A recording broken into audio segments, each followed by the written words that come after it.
بسم الله والصلاة والسلام على رسول الله. حبيباتي أخواتي في الله، مرحبا بكم في فيديو جديد ووصفة جديدة. جيتكم اليوم بوصفة كريات الجبن اللي وش نقول لكم البنات، بنة أنا ثابت عن نفسي عجبوني رغم أنهم بمقادير بسيطة جدا. شوفوا لهنا البنات، أنا كنت راح الصباح نط صباح راح نطيب الحليب. أي إما لا كي درت الحليب لقيته رايب. يا ربي وش ندير له حنسيحه؟ لا ما سيحتوش. هيا قلت مالا خليه صاي، خليته بجنب. ندور في الاخر لقيت وصفه هكذا قالوا بنان ومنا كرية الجبن. قلت والله نجربهم، جربتهم. صفيت الحليب نتاعي هذاك. كي صفيتو البنات، شوفوا فاش صفيتو في الشاش ولا هكا ليسانسيال يقولوا شاش.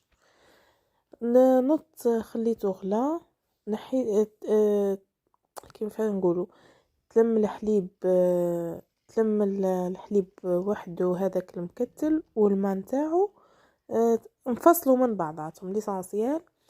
انا صفيتهم وعصرتهم وحطيته ينشف، خليته ينشف هكا.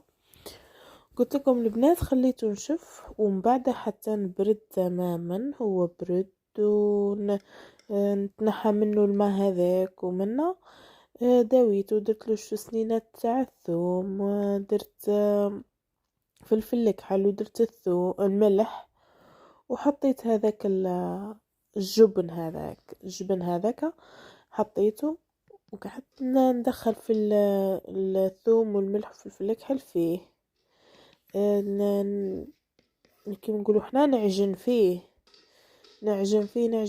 ومن بعد البنات كيما نقولوا حنايا حسيته ناشف، زدت له شويه تاع الماء عفوا زدت له شويه تاع الماء. شوفوا هنا البنات كيفاش نشف طول من الماء هذاك اللي كان فيه. دخلت فيه كامل المكونات هذو اللي درتهم، ومن بعد بديت نزيد له في الماء بشويه. الماء نتاعو البنات هذاك اللي نحيته منه، هذا اللي وريته لكم دركا. ضفت شويه وعجنتها ولقيتها حسيتها مازالت شويه مخصوصه سما حتى والاخر تتفرتت. زدت لها شويه تاع هذاك الماء وحكمت درتهم ديبول هكا مويه، ماشي صغار بزاف وماشي كبار. شوفوا من البنات، شوفوا لي بول كيفاه. ايام بعد جبت برطمانه هذيك بلاره باطا كيما تسميوها. درت لهنا الحبات هذوك اللي هي خدمتهم. ضفت عليهم البنات نص البلاره زيت زيتون ونص الباقي زيت نورمال. شوف خليتها يومين تشربت هذاك الزيت والاخر وحطيتها كليتها. يا البنات بنه. شوفوا هنا البنات التنكيها حبيتوا ديروا غير فلفل كحلو كما درت انا، ولا تاني تجي ديروا الزعيطره ثاني تجي القوطه وتهبل.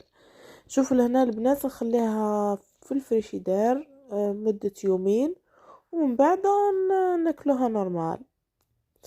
دوكا نوريها لكم البنات. هنايا كنت نوري لكم فيها ومن بعد خلطت لها الزيت هذاك باش ينقص لي شويه تاع زيت زيتون، بيسك زيت زيتون شويه قاصحه هذه باسكو زيت زيتون حره.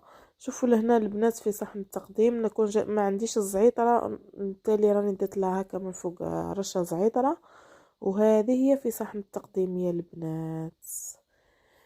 صدقوني ولدي ياكل ويقول لي ماما بنينه، ماما بنينه. ليسانسيال كملنا لا فيديو. دمتم في رعاية الله وحفظه.